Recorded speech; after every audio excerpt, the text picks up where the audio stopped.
ನನ್ನ ಪ್ರೀತಿಯ ದೇವ್ರ ಮಕ್ಕಳೇ, ನಿಮ್ಮ ಮನಸ್ಸಿನಲ್ಲಿ ಒಂದು ಪ್ರಶ್ನೆಯಿಂದೆಲ್ಲ ಬಂದಿದ್ದೀರಪ್ಪ ಅಂತಂದರೆ, ಪಾಸ್ಟ್ರೇ, ಸಹೋದರರೇ, ಇನ್ನು ಎಷ್ಟು ದಿವಸ ಈ ಕಷ್ಟಗಳು, ಇನ್ನು ಎಷ್ಟು ದಿವಸ ಈ ಶ್ರಮೆಗಳು, ಇನ್ನು ಎಷ್ಟು ದಿವಸ ಇವುಗಳನ್ನು ತಾಳ್ಕೊಳ್ಬೇಕು, ಇನ್ನು ಎಷ್ಟು ದಿವಸ ನನ್ನ ಜೀವಿತದಲ್ಲಿ ಇವುಗಳು ಇರ್ತಾವಂತೇಳಿ ಒಂದು ವೇಳೆ ಯಾರಾದರೂ ನೀವು ಪ್ರಶ್ನೆಯಿಂದ ಇಲ್ಲಿ ಬಂದಿದ್ದೀರಪ್ಪ ಅಂತಂದರೆ, ಅವರಿಗೆ ದೇವರು ನೇರವಾಗಿ ಉತ್ತರವನ್ನು ಕೊಡುವಂಥವನಾಗಿದ್ದಾನಂತೇಳಿ. ಹಲ್ಲೆಲೂಯ. ಎಷ್ಟು ದಿವಸ ಈ ಕಷ್ಟಗಳು, ಎಷ್ಟು ದಿವಸ ಈ ಶ್ರಮೆಗಳು, ಎಷ್ಟು ದಿವಸ ಈ ಬಾಧೆಕರವಾದಂಥ ಜೀವಿತ, ಎಷ್ಟು ದಿವಸ ಇಂಥ ಪರಿಸ್ಥಿತಿಗಳನ್ನು ನಾವು ಲೀಡ್ ಮಾಡಬೇಕು ಲೈಫು. ನಮ್ಮ ಜೀವಿತದಲ್ಲಿ ನಾವು ರಕ್ಷಣೆ ಹೊಂದದಾಗಿನಿಂದ ಇಲ್ಲಿ ತನಕ ನಮ್ಮ ಜೀವಿತದಲ್ಲಿ ಈ ಕಷ್ಟಗಳು, ಶ್ರಮೆಗಳು, ನಿಂದೆಗಳು, ಅವಮಾನಗಳೇ ನಮಗೆ ಉಡುಗೊರೆಯಾಗಿ ಬರ್ತಾ ಇವೆಯಲ್ಲ ಪಾಸ್ಟ್ರೇ. ನಾವು ಎಷ್ಟು ದಿನ ಇದನ್ನು ತಾಳ್ಕೊಳ್ಬೇಕು, ಎಷ್ಟು ದಿನ ಇದನ್ನು ಸಹಿಸ್ಕೊಳ್ಬೇಕು, ಇದನ್ನು ಹೆಂಗೆ ತಾಳ್ಕೊಳ್ಬೇಕು, ಇದು ನನಗೆ ತಾಳಿಕೊಳ್ಳುವುದಕ್ಕೆ ಆಗುವುದಿಲ್ಲ ಅಂತೇಳಿ ಇಂಥ ಒಂದು ಪ್ರಶ್ನೆಯಿಂದ ನೀವು ಯಾರಾದರೂ ಈ ಹಾಲಲ್ಲಿ ಕೂತಿದ್ದೀರಪ್ಪ ಅಂತಂದರೆ, ದೇವರವರಿಗೆ ತನ್ನ ವಾಕ್ಯದ ಮೂಲಕವಾಗಿ ಆತನು ದರ್ಶಿಸ್ತಾನೆ ಅಂತೇಳಿ. ಹಲ್ಲೆಲೂಯ. ಹಾಗಾದರೆ ನನ್ನ ಪ್ರೀತಿ ದೇವರ ಮಕ್ಕಳೇ, ಒಂದು ವೇಳೆ ನಮ್ಮ ಜೀವಿತದಲ್ಲಿ ಇವತ್ತು ದೇವರು ನಮಗೆ ಬದಲಾಗದಂಥ ದೇವರು ಸಿಕ್ಕಿದ್ದಾನಪ್ಪ ಅಂತಂದರೆ, ಇವತ್ತು ಯಾವ ವಿಷಯದಲ್ಲಿ ನಾವು ಬದಲಾಗಬಾರ್ದು, ಯಾವ ವಿಷಯದಲ್ಲಿ ನಾವು ಬದಲಾಗಬೇಕು, ಎಂಥ ಸಂದರ್ಭದಲ್ಲಿ ನಾವು ಯಾವ ರೀತಿ ಇರಬೇಕೆಂಬುದಾಗಿ ದೇವರು ನಮ್ಮ ಜೊತೆ ಮಾತಾಡುವಂಥ ಸಂದರ್ಭದಲ್ಲಿ, ನನ್ನ ಪ್ರೀತಿ ದೇವರ ಮಕ್ಕಳೇ, ನಾವು ಇವತ್ತು ನಾನು ಆರಿಸ್ಕೊಂಡಿರುವಂಥ ಭಾಗ ಯಾವುದಪ್ಪ ಅಂದರೆ, ವಿಶ್ವಾಸಿ ಮಕ್ಕಳು ಹೆಚ್ಚಾಗಿ ಎಲ್ಲಿ ಬದಲಾಗ್ತಾರಪ್ಪ ಅಂತಂದರೆ, ದೇವರ ಮಕ್ಕಳು ಹೆಚ್ಚಾಗಿ ಎಲ್ಲಿ ತಮ್ಮ ಜೀವಿತದಲ್ಲಿ ಮಾರ್ಪಟ್ಟರು ಬದಲಾವಣೆ ಅಂತಕ್ಕಂಥದ್ದು ಬರ್ತದಪ್ಪ ಅಂತಂದರೆ, ಯಾವಾಗ ಶ್ರಮೆಗಳು ಕಷ್ಟಗಳು ಬರ್ತಾವಲ್ರಿ, ಆವಾಗ ವಿಶ್ವಾಸಿ ಮಕ್ಕಳ ಜೀವಿತದಲ್ಲಿ ಅವರ ಆಲೋಚನೆಯಲ್ಲಿ ಬದಲಾವಣೆ ಬರ್ತದ, ಅವ್ರ ತೀರ್ಮಾನದಲ್ಲಿ ಬದಲಾವಣೆ ಬರ್ತದ, ಅವ್ರ ನಂಬಿಕೆಯಲ್ಲಿ ಬದಲಾವಣೆ ಬರ್ತದ, ಅವ್ರ ಮಾತಿನಲ್ಲಿ ಬದಲಾವಣೆ ಬರ್ತದ. ಪ್ರತಿಯೊಂದು ವಿಷಯದಲ್ಲಿ ಏನಾಗ್ತದೆ ಅಂದರೆ, ವಿಶ್ವಾಸಿ ಮಕ್ಕಳ ಜೀವಿತದಲ್ಲಿ ಕಷ್ಟಗಳನ್ನು ತಾಳಿ ತಾಳಿ ತಾಳಿ ಸಹಿಸಿಕೊಂಡು ಅದರಲ್ಲೇ ಮುಂದೆ ಹೋಗ್ತಾ ಇದ್ರಪ್ಪ ಅಂತಂದರೆ, ಈ ಶ್ರಮೆಗಳಲ್ಲಿ ಅವರಿಗೊಂದು ಸಮಸ್ಯೆ ಎದುರಾಗ್ತದ, ಅವರಿಗೊಂದು ಪ್ರಶ್ನೆ ಬರ್ತದ, ಎಲ್ಲಿ ತನಕ ಇವುಗಳನ್ನು ತಾಳ್ಬೇಕೆಂಬುದಾಗಿ ಅವರಿಗೊಂದು ಪ್ರಶ್ನೆ ಬರ್ತದೆ ಅಂತೇಳಿ. ಹಲ್ಲೆಲೂಯ. ಹಾಗಾದರೆ ನನ್ನ ಪ್ರೀತಿಯ ಮಕ್ಕಳೇ, ದೇವರು ನೇರವಾಗಿ ಸೂಟಿಯಾಗಿ ಆತನು ಇವತ್ತು ನಮ್ಮ ಜೊತೆ ಆತನು ಮಾತಾಡುವಂತವನಾಗಿದ್ದೇನೆ. ಶ್ರಮೆಗಳಲ್ಲಿ ನಾವು ನಮ್ಮ ಜೀವಿತದಲ್ಲಿ ನಮ್ಮ ತೀರ್ಮಾನಗಳು ಏನಾಗಿರಬೇಕು. ವಿಶ್ವಾಸಿ ಮಕ್ಕಳ ಜೀವಿತಕ್ಕೆ ಒಂದು ಗುರಿ ಇದೆ ರೀ, ವಿಶ್ವಾಸಿ ಮಕ್ಕಳ ಜೀವಿತಕ್ಕೆ ದೇವ್ರದೊಂದು ಉದ್ದೇಶ ಇದೆ ರೀ. ದೇವರು ನಮ್ಮನ್ನು ಕರೆದಿದ್ದಾನಪ್ಪ ಅಂತಂದರೆ, ದೇವರು ನಮ್ಮನ್ನು ಆರಿಸ್ಕೊಂಡಿದ್ದಾನಪ್ಪ ಅಂತಂದರೆ, ನಮ್ಮ ವಿಷಯದಲ್ಲಿ, ನಮ್ಮ ಕುಟುಂಬದ ವಿಷಯದಲ್ಲಿ, ನಮ್ಮ ಸಂತಾನದ ವಿಷಯದಲ್ಲಿ, ನಮ್ಮ ಬದುಕಿನ ವಿಷಯದಲ್ಲಿ ದೇವರಿಗೊಂದು ಉದ್ದೇಶ ಇದೆ, ದೇವರಿಗೊಂದು ಪ್ರಣಾಳಿಕೆ ಇದೆ. ಅದಕ್ಕೋಸ್ಕರವಾಗಿ ದೇವರ ಉದ್ದೇಶ ನಿನ್ನ ಜೀವಿತದಲ್ಲಿ ನೆರವೇರಬೇಕಪ್ಪ ಅಂತಂದರೆ, ದೇವರ ಪ್ರಣಾಳಿಕೆ ನಿನ್ನ ಜೀವಿತದಲ್ಲಿ ನೆರವೇರಬೇಕಪ್ಪ ಅಂತಂದರೆ, ನನ್ನ ಪ್ರೀತಿಯ ಮಕ್ಕಳೇ, ಈ ಶ್ರಮೆಗಳು ಏನು ಮಾಡ್ತಾವಪ್ಪ ಅಂತಂದರೆ, ದೇವರ ಉದ್ದೇಶಗಳು, ದೇವರ ಒಂದು ಪ್ಲ್ಯಾನ್ಗಳು ನಿನ್ನ ಜೀವಿತದಲ್ಲಿ ಸಕ್ಸಸ್ ಆಗದಂತೆ ನಿನ್ನಲ್ಲಿ ಬದಲಾವಣೆ ತರ್ತಾವಂತೇಳಿರಿ. ಹಲ್ಲೆಲೂಯ. ಅದಕ್ಕೆ ವಿಶ್ವಾಸಿ ಮಕ್ಕಳಾಗಿರುವಂಥ ನಾವು, ದೇವ್ರ ಮಕ್ಕಳಾಗಿರುವಂಥ ನಾವೆಲ್ಲರೂ ಕೂಡ ಇವತ್ತು ನಾವು ನೋಡ್ತೇವೆ, ಒಂದು 3 ವಿಷಯಗಳನ್ನು ನೋಡೋಣ. ನಾವು ಯಾವ ವಿಷಯದಲ್ಲಿ ನಾವು ಬದಲಾಗಬಾರ್ದು ಎಂಬುದಾಗಿ, ಒಂದು 3 ವಿಷಯದಲ್ಲಿ ನಾವು ಯಾವ ವಿಷಯದಲ್ಲಿ ಬದಲಾಗಬೇಕು, ಯಾವ ರೀತಿ ಬದಲಾಗಬಾರ್ದು ಎಂಬುದಾಗಿ 3 ವಿಷಯದಲ್ಲಿ ನೋಡುವಂಥ ಸಂದರ್ಭದಲ್ಲಿ, ವಿಶ್ವಾಸಿ ಮಕ್ಕಳು ಹೆಚ್ಚಾಗಿ ಶ್ರಮೆಗಳು ಬಂದಂಥ ಸಂದರ್ಭದಲ್ಲಿ ಬದಲಾವಣೆ ಆಗ್ತಾರೆ ಎಂಬುದಾಗಿ ದೇವ್ರ ವಾಕ್ಯದಲ್ಲಿ ನೋಡುವಂಥ ಸಂದರ್ಭದಲ್ಲಿ, ಬನ್ನಿ ಯಾರಾದರೂ ನಾವು ಓದೋಣ. ಎರಡನೇ ಅರಸುಗಳ ಪುಸ್ತಕ, 2ನೇ ಅರಸುಗಳ ಪುಸ್ತಕ, 1ನೇ ಅಧ್ಯಾಯ 2ನೇ ವಚನ. ದಯವಿಟ್ಟು ಯಾರಾದರೂ ಒಬ್ಬರು ಓದಿ ನನಗೆ ಸಹಾಯ ಮಾಡ್ತೀರಾ? ನಂಬರ್ 1, ವಿಶ್ವಾಸಿ ಮಕ್ಕಳಾಗಿರುವಂಥ ನಾವು, ದೇವರ ಮಕ್ಕಳಾಗಿರುವಂಥ ನಾವು ಯಾವ ಸಮಯದಲ್ಲಿ ನಾವು ಬದಲಾಗಬಾರ್ದಪ್ಪ ಅಂತಂದರೆ, ಯಾವ ಸಂದರ್ಭದಲ್ಲಿ ನಮ್ಮಲ್ಲಿ ಮಾರ್ಪಟ್ಟಂತಕ್ಕಂಥದ್ದು ಬರಬಾರ್ದಪ್ಪ ಅಂತಂದರೆ, ನಮ್ಮ ಜೀವಿತದಲ್ಲಿ ಎಂಥ ಸಂದರ್ಭದಲ್ಲಿ ನಾವು ಬದಲಾಗ್ತೀವಪ್ಪ ಅಂತಂದರೆ, ದೇವರು ಎಂಥ ಸಂದರ್ಭದಲ್ಲಿ ನಾವು ಬದಲಾಗಲೇಬಾರ್ದು ಎಂಬುದಾಗಿ ಆಸೆ ಪಡ್ತಾನಪ್ಪ ಅಂದರೆ, 2ನೇ ಅರಸುಗಳ ಪುಸ್ತಕ 1ನೇ ಅಧ್ಯಾಯ 2ನೇ ವಚನ ಓದಿ ಸಹಾಯ ಮಾಡಮ್ಮ. ಆಹಾಜನು ಸಮಾರ್ಯದಲ್ಲಿ ತನ್ನ ಮೇಲುಪ್ಪರಿಗೆಯ ಜಾಳಂದರ ಕಿಟಕಿಯಿಂದ ಬಿದ್ದು ಅಸ್ವಸ್ಥನಾದಾಗ ತನ್ನ ಸೇವಕರನ್ನು ಕರೆದು ಅವರಿಗೆ ನೀವು ಎಕ್ರೋನಿನ ದೇವರಾದ ಬಾಳೆಜ್ಬೋಬನ ಸನ್ನಿಧಿಗೆ ಹೋಗಿ ನಾನು ಈ ಅಸ್ವಸ್ಥತೆಯಿಂದ ವಾಸಿ ಆಗುವೆನೋ ಇಲ್ಲವೋ ಎಂಬುದನ್ನು ವಿಚಾರಿಸಿ ಎಂದು ಹೇಳಿ ಕಳಿಸಿದನು. ಹಲ್ಲೆಲೂಯ.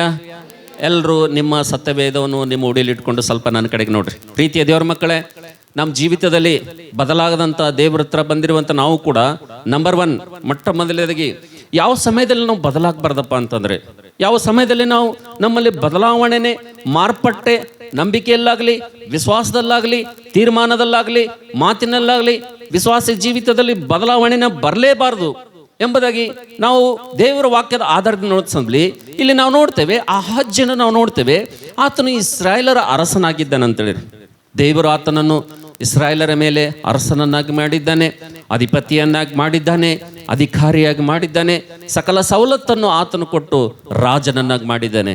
ಆದರೆ ನಾವು ನೋಡ್ತೀವಿ ಒಂದು ದುಃಖದ ಸಂಗತಿ ಏನಪ್ಪಾ ಅಂತಂದ್ರೆ, ನಾವು ನೋಡ್ತೇವೆ ಯಾವಾಗ ಈ ಆಹಾಜ್ಯನು ತನ್ನ ಮೇಲುಪ್ಪರಿಗೆ ಕಿಟಕಿಯಿಂದ ಆತನು ಒಂದು ಸಲ ಜಾರಿ ಕೆಳಗೆ ಬೀಳ್ತಾನೋ, ಆತನಿಗೆ ಗಾಯ ಆಗ್ತದೋ, ಆತನು ಹಾಸಿಗೆ ಪಾಲಾಗ್ತಾನೋ, ಆತನು ಮಂಚದ ಪಾಲಾಗ್ತಾನೋ, ಯಾವಾಗ ಆತನ ಹಾಸಿಗೆ ಹಿಡಿದಂಥ ಸಂದರ್ಭದಲ್ಲಿ ತನ್ನ ದೂತರನ್ನು, ಆ ಸೇವಕರನ್ನು, ಸೈನಿಕರನ್ನು ಕರೆದು ಆತನು ಯಾರ ಹತ್ರ ಕಳಿಸ್ತಾನಂದ್ರೆ ಎಕ್ರೋನಿನ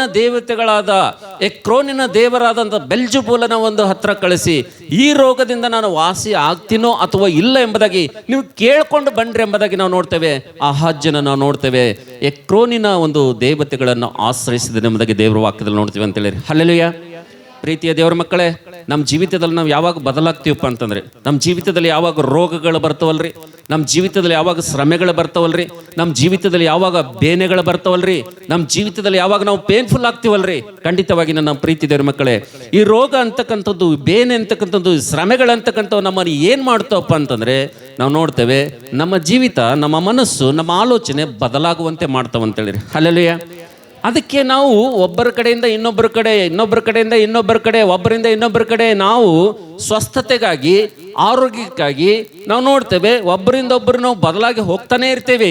ಆದ್ರೆ ನಾವು ನೋಡ್ತೀವಿ ನನ್ನ ಪ್ರೀತಿ ದೇವರ ಮಕ್ಕಳೇ, ಇವತ್ತು ಇಸ್ರಾಯೇಲ್ ಅರಸನಾಗಿರುವಂಥ ಆಹಾಜನು ನಾವು ನೋಡ್ತೇವೆ ಇಸ್ರಾಯೇಲ್ ದೇವರನ್ನು ಆಶ್ರಯಿಸುವುದನ್ನು ಬಿಟ್ಟು, ಯಾವ ದೇವರ ಆತನನ್ನು ರಾಜನಾಗಿ ಮಾಡಿದ್ದನೋ, ಯಾವ ದೇವರ ಆತನನ್ನು ಅರಸನನ್ನಾಗಿ ಮಾಡಿದ್ದನೋ, ಯಾವ ದೇವರ ಆತನನ್ನು ಅಧಿಕಾರಿಯಾಗಿ ಮಾಡಿದ್ದನೋ, ಯಾವ ದೇವರ ಆತನಿಗೆ ಜೀವಶ್ವಾಸವನ್ನು ಕೊಟ್ಟು ಆತನನ್ನು ಈ ಲೋಕದಲ್ಲಿ ಆಶೀರ್ವಾದ ಮಾಡಿದ್ದನೋ, ಆ ದೇವರ ಮೇಲೆ ಆತನ ಆಧಾರಗೊಂಡಿರುವಂಥ ವ್ಯಕ್ತಿ ಒಂದು ಸಮಯ ಬರ್ತದೆ, ಆತನ ಜೀವಿತದಲ್ಲಿ ಬದಲಾವಣೆ ಬರ್ತದೆ. ಆತನು ಎಕ್ರೋನಿನ ದೇವತೆಗಳ ಮೇಲೆ ಆತನು ಆಧಾರಗೊಳ್ಳುವುದಕ್ಕಾಗಿ ತನ್ನ ಜೀವಿತದಲ್ಲಿ ಮನಸ್ಸನ್ನು ಬದಲಾಯಿಸಿಕೊಂಡನೆ ಎಂಬುದಾಗಿ ದೇವರ ವಾಕ್ಯದಲ್ಲಿ ನೋಡ್ತೀವಿ ಅಂತೇಳಿ. ಹಲ್ಲೆಲೂಯಾ. ಅದಕ್ಕೋಸ್ಕರಾಗಿ ಪ್ರೀತಿಯ ದೇವ ಜನರೇ, ನಮ್ಮ ಜೀವಿತದಲ್ಲಿ ಈ ಆಹಾಜನಂತೆ ಶ್ರಮೆಗಳು ಬಂದಾಗ ಭಾಳಷ್ಟು ಜನರು ಏನಾಗ್ತಾರೆ ಅಂದರೆ ಜೀವಿತದಲ್ಲಿ ಬದಲಾವಣೆ ಅಂತಕ್ಕಂಥದ್ದು ಬರ್ತದೆ. ಈ ಶ್ರಮೆಗಳು ಬಂದಾಗ ಜೀವಿತದಲ್ಲಿ ಮಾರ್ಪಟ್ಟಂತಕ್ಕಂಥದ್ದು ಬರ್ತದೆ. ಆದರೆ ದೇವರ ವಾಕ್ಯ ಏನು ಹೇಳ್ತದಪ್ಪ ಅಂತಂದರೆ, ಇವತ್ತು ದೇವರು ಘಂಟಾಘೋಷವಾಗಿ ಇಲ್ಲಿ ಕೂಡಿ ಬಂದಿರುವಂಥ ಎಲ್ಲ ಆತ್ಮೀಯ ಬಂಧುಗಳಿಗೆ, ತನ್ನ ಮಕ್ಕಳಿಗೆ ದೇವರು ಹೇಳುವಂಥ ಮಾತೇನು ಅಂದರೆ, ಶ್ರಮೆಗಳು ಬಂದಾಗ, ಕಷ್ಟಗಳು ಬಂದಾಗ ನಾವು ಬದಲಾಗಬಾರ್ದು, ಆ ಶ್ರಮೆಗಳೇ ಕಷ್ಟಗಳೇ ಬದಲಾಗಬೇಕೆಂಬುದಾಗಿ ದೇವರ ವಾಕ್ಯದಲ್ಲಿ ನೋಡ್ತೀವಿ ಅಂತೇಳಿ. ಹಲ್ಲೆಲೂಯಾ. ಅಂಥ ಜೀಲು, ಅಂಥ ದಮ್ಮು, ಅಂಥ ಧೈರ್ಯ ಇಟ್ಕೊಂಡು ಜೀವಿಸುವಂಥವ್ರೆ ಪರಲೋಕ ರಾಜ್ಯಕ್ಕೆ ವಾರಸ್ಥರಾಗ್ತಾರೆ ಎಂಬುದಾಗಿ ದೇವರ ವಾಕ್ಯದಲ್ಲಿ ನೋಡ್ತೀವಿ ಅಂತೇಳಿ. ಹಲ್ಲೆಲೂಯಾ. ಸಮಯ ಬಂದಾಗ, ಸಂದರ್ಭ ಬಂದಾಗ ದೇವರನ್ನು ಪರಾಯ ವ್ಯಕ್ತಿಯಂತೆ ನೋಡಿ, ದೇವರು ಕೊಟ್ಟಂಥ ಎಲ್ಲ ಮೇಲುಗಳನ್ನು ಅನುಭವಿಸಿ, ದೇವರು ಕೊಟ್ಟಂಥ ಸುರಕ್ಷತೆಯನ್ನು ನಾವು ಅನುಭವಿಸಿ, ದೇವರು ಮಾಡಿರೋಂಥ ಉಪಕಾರದಲ್ಲಿ ನಾವು ಜೀವಿಸಿ, ನಾವು ನೋಡ್ತೇವೆ 10 ರೋಗ ಕುಷ್ಠಗಳಲ್ಲಿ 9 ಜನ ಯಾವ ರೀತಿ ಕೃತಜ್ಞತೆಹೀನರಾಗಿ ಮರೆತು ಹೋದ್ರು, ಅದೇ ರೀತಿಗೆ ದೇವರು ಮಾಡಿರುವಂಥ ಉಪಕಾರವನ್ನು, ದೇವರು ಮಾಡಿರುವಂಥ ಸಹಾಯವನ್ನು, ದೇವರು ಮಾಡಿರುವಂಥ ಮೇಲನ್ನು ಮರೆತು ನಾವು ನೋಡ್ತೇವೆ ನಮ್ಮ ಜೀವಿತದಲ್ಲಿ ಯಾವಾಗ ಶ್ರಮೆಗಳು ಬರ್ತಾವಲ್ಲ, ನಮ್ಮ ಜೀವಿತದಲ್ಲಿ ಕಷ್ಟಗಳು ಬರ್ತಾವಲ್ಲ, ಅವಾಗ ನಮ್ಮ ಜೀವಿತದಲ್ಲಿ ನಾವು ಬದಲಾಗಬಾರ್ದು. ಏನು ಬದಲಾಗಬೇಕಪ್ಪ ಅಂದರೆ ಶ್ರಮೆಗಳೇ ಬದಲಾಗಬೇಕು, ಕಷ್ಟಗಳೇ ಬದಲಾಗಬೇಕು. ಆದ್ರೆ ನಾವು ಮಾತ್ರ ಏನಾಗ್ಬಾರ್ದ್ರಿ, ಬದಲಾಗಬಾರ್ದು ಅಂತೇಳಿ. ಹಲ್ಲೆಲೂಯಾ. ಇಂಥ ದಮ್ಮು ಧೈರ್ಯ ನಿನ್ನಲ್ಲಿದೆಯಾ ಪ್ರೀತಿಯ ಸಹೋದರನೇ, ಪ್ರೀತಿ ಸಹೋದರಿ? ಆದರೆ ನಾವು ನೋಡ್ತೇವೆ ಇಸ್ರಾಯೇಲ್ ರಾಜನಾಗಿರುವಂಥ ಆಹಾಜನು ತಾನು ಬದಲಾದನೆಂಬುದಾಗಿ ನೋಡ್ತೇವೆ. ಯಾವಾಗ ಬದಲಾದನಪ್ಪ ಅಂತಂದರೆ, ತನ್ನ ಜೀವಿತದಲ್ಲಿ ಮರಣಕರವಂಥ ರೋಗ ಯಾವಾಗ ಬಂತು, ತನ್ನ ಜೀವಿತದಲ್ಲಿ ಯಾವಾಗ ಮರಣಕರವಂಥ ರೋಗ ಬಂತು, ಆತನ ನೋಡ್ತೇವೆ ಇಸ್ರಾಯೇಲರೆಲ್ಲರೂ ಆರಾಧಿಸುವಂಥ ಯೆಹೋವ ದೇವರ ಹತ್ರ ಹೋಗೋದು ಬಿಟ್ಟು ನಾವು ನೋಡ್ತೇವೆ ಆತನು ಎಕ್ರೋನಿನ ದೇವರಾದ ಬೆಲ್ಜುಬೂಲನ ಸಹಾಯಕ್ಕೆ ಆತನು ಹೋದನು. ಆತನ ತೀರ್ಮಾನ ಕಷ್ಟಗಳಲ್ಲಿ ಬದಲಾಯಿತು ಎಂಬುದಾಗಿ ದೇವರ ವಾಕ್ಯದಲ್ಲಿ ನೋಡ್ತೀವಿ ಅಂತೇಳಿ. ಹಲ್ಲೆಲೂಯಾ. ಅದಕ್ಕೋಸ್ಕರ ಈ ಪ್ರೀತಿಯ ದೇವರ ಮಕ್ಕಳೇ, ನಾನು ನೀನು ಯಾವ ರೀತಿಗೆ ಇರಬೇಕಪ್ಪ ಅಂತಂದರೆ, ಈ ಶ್ರಮೆಗಳು ಬಂದಾಗ, ಈ ಕಷ್ಟಗಳು ಬಂದಾಗ ನಾವು ನೋಡ್ತೇವೆ ಇವತ್ತು ನಾವು ಯಾವ ರೀತಿಗೆ ಇರಬೇಕಪ್ಪ ಅಂತಂದರೆ, ನಾವು ಬದಲಾಗಬಾರ್ದು. ಏನು ಬದಲಾಗಬೇಕ್ರಿ? ಏನು ಬದಲಾಗಬೇಕು? ನಮಗೆ ಬಂದಿರುವಂಥ ಕಷ್ಟಗಳೇ ಬದಲಾಗಬೇಕು, ನಮಗೆ ಬಂದಿರುವಂಥ ಶ್ರಮೆಗಳೇ ಏನಾಗಬೇಕು, ಬದಲಾಗಬೇಕಂತೇಳಿ. ಅಂಥ ಜೀವಿತ ನಾವು ಜೀವಿಸ್ಬೇಕಂತೇಳಿ. ಹಲ್ಲೆಲೂಯಾ. ಆ ರೀತಿಗೆ ಜೀವಿಸಿದಂಥ ಒಳ್ಳೆ ಒಬ್ಬ ವ್ಯಕ್ತಿಯನ್ನು ನಿಮ್ಮ ಎದುರುಗಡೆ ತರ್ತೀನಿ, ಯೋಬನ ಜೀವಿತ ನಿಮ್ಮ ಎದುರುಗಡೆ ತರ್ತೀನಿ ಅಂತೇಳಿ. ಹಲ್ಲೆಲೂಯಾ. ಯೋಬನ ಜೀವಿತದಲ್ಲಿ ಎಂಥ ಕಷ್ಟಗಳು ಬಂದ್ರಿ, ಯೋಬನ ಜೀವಿತದಲ್ಲಿ ಎಷ್ಟೊಂದು ಶ್ರಮೆಗಳು ಬಂದ್ರಿ. ನಾವು ನೋಡ್ತೇವೆ ಯೋಬನ ಜೀವಿತದಲ್ಲಿ ಬಂದಂಥ ಕಷ್ಟಗಳು, ಯೋಬನ ಜೀವಿತದಲ್ಲಿ ಬಂದಂಥ ಶ್ರಮೆಗಳು. ಆತನು 6ನೇ ಅಧ್ಯಾಯದಲ್ಲಿ ಹೇಳ್ತಾನೆ, ಯಾರಾದರೂ ಹೋಗಿ ಸಮುದ್ರದಲ್ಲಿರುವಂಥ ಎಲ್ಲ ಉಸುಬನ್ನು ತಂದು ಒಂದು ತಕ್ಕಡಿಯಲ್ಲಿ ಹಾಕಿ, ನನ್ನ ಶ್ರಮೆಗಳು, ನನ್ನ ಕಷ್ಟಗಳು ಒಂದು ತಕ್ಕಡಿಯಲ್ಲಿ ಹಾಕಿ ನೀವು ತೂಕ ಮಾಡಿದ್ರೆ ಎಷ್ಟೋ ಒಳ್ಳೇದಿರ್ತದ. ಆ ಸಮುದ್ರದ ಮರಳಿಗಿಂತಲೂ, ಆ ಸಮುದ್ರದ ಉಸುಬಿಗಿನಿಂತಲೂ ನನ್ನ ಕಷ್ಟಗಳೇ ಹೆಚ್ಚಾಗಿರ್ತವ. ಆದರೂ ಕೂಡ ನಾನು ದೇವರನ್ನು ನಾನೇ ನೋಡ್ತೀನಿ ಎಂಬುದಾಗಿ ಆತನು ಹೇಳ್ತಾನೆ. ಮತ್ತೊಬ್ಬನಾಗಿ ನಾನು ದೇವರನ್ನು ನೋಡುವುದಿಲ್ಲ, ನಾನಾಗಿ ನೋಡ್ತೀನಿ ಎಂಬುದಾಗಿ ಆತನು ಸಾಕ್ಷಿ ಹೇಳ್ತಾನೆ ಅಂತ ಹೇಳಿರಿ. ಹಲ್ಲೆಲೂಯಾ. ಅದಕ್ಕೋಸ್ಕರ ಈ ಪ್ರೀತಿಯ ದೇವಜನರೇ, ಆತ್ಮೀಯ ಬಂಧುಗಳೇ, ಕಷ್ಟದಲ್ಲಿ, ಶ್ರಮೆಗಳಲ್ಲಿ ಮುಂದೆ ಸಾಗುವಂತ ಎಲ್ಲ ನನ್ನ ಪ್ರೀತಿಯ ಸಹೋದರ ಸಹೋದರಿಯರೇ, ನಿಮ್ಮ ಜೀವಿತದಲ್ಲಿ ನಾವು ನೋಡ್ತೇವೆ, ಯಾವಾಗ ನಾವು ಬದಲಾಗಬಾರ್ದಪ್ಪ ಅಂತಂದ್ರೆ, ಯಾವಾಗ ನಾವು ಮಾರ್ಪಟ್ಟಾಗಬಾರ್ದಪ್ಪ ಅಂದ್ರೆ, ನಮ್ಮ ಜೀವಿತದಲ್ಲಿ ಶ್ರಮೆಗಳು, ಕಷ್ಟಗಳು ಬಂದಾಗ ನಾವು ಮಾರ್ಪಟ್ಟಾಗಬಾರ್ದು. ದೇವರನ್ನು ಪರಾಯ ವ್ಯಕ್ತಿ ಅಂತ ನೋಡಬಾರ್ದು. ನಾವು ನಮ್ಮ ಜೀವಿತದಲ್ಲಿ ಯೋಬನಂತೆ ಯೆಹೋವನೇ ಕೊಟ್ಟನು, ಯೆಹೋವನೇ ತೆಗೆದುಕೊಂಡನು ಅಂತ ಹೇಳುವಂಥ ದಮ್ಮು ಧೈರ್ಯ ಯಾರು ಜೀವಿಸ್ತಾರೋ ಅಂಥವ್ರಿಗೆ ಪರಲೋಕ ಇದೆ ಅಂತೇಳಿರಿ. ಹಲ್ಲೆಲೂಯಾ. ಇಲ್ಲ ಅಂದರೆ ಪರಲೋಕ ಇಲ್ಲ, ಅಂಥವ್ರಿಗೆ ಅಲ್ಲಿಲ್ಲ. ಯಾರಿಗಪ್ಪ ಅಂತಂದರೆ, ಈ ಲೋಕದಲ್ಲಿ ಯಾರು ಕಷ್ಟಗಳಲ್ಲಿ, ಯಾರು ಶ್ರಮೆಗಳಲ್ಲಿ, ಜಿಲ್ನಿಂದ ಕಷ್ಟಗಳನ್ನು ಎದುರಿಸ್ತಾರೋ, ಶ್ರಮೆಗಳನ್ನು ಎದುರಿಸ್ತಾರೋ, ಅವುಗಳೇ ಇವರನ್ನು ನೋಡಿ ನೋಡಿ ಸೋತು ಹೋಗುವಂತೆ ಅವುಗಳಿಗೆ ಮಾಡ್ತಾರೋ ಅವರು ಪರಲೋಕ ರಾಜ್ಯದ ವಾರಸ್ಥರು ಅಂತೇಳಿ. ಹಲ್ಲೆಲೂಯಾ. ಅದಕ್ಕೋಸ್ಕರ ನಂಬರ್ 1, ಯಾವಾಗ ನಮ್ಮ ಜೀವಿತದಲ್ಲಿ ಬದಲಾಗಬಾರ್ದಪ್ಪ ಅಂದರೆ, ಯಾವಾಗ ನಮ್ಮ ಜೀವಿತದಲ್ಲಿ ಮಾರ್ಪಾಟಾಗಬಾರ್ದಂದ್ರೆ, ಶ್ರಮೆಗಳು ಬಂದಾಗ, ಕಷ್ಟಗಳು ಬಂದಾಗ ನಾವು ಏನಾಗಬಾರ್ದು ಅಂದರೆ ಬದಲಾಗಬಾರ್ದು ಅಂತೇಳಿ. ಒಂದ್ಸಲ ಪರೀಕ್ಷೆ ಮಾಡ್ಕೊಳ್ತೀಯ ತಂಗಿ, ತಮ್ಮ ಒಂದ್ಸಲ ಪರೀಕ್ಷೆ ಮಾಡ್ಕೊಳ್ತೀಯ.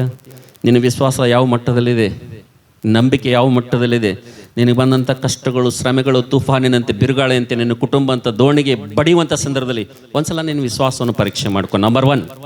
ನಂಬರ್ 2, ಕೆಲವೊಂದು ಸಲ ನಾವು ಬದಲಾಗಬೇಕಾಗುತ್ತದೆ.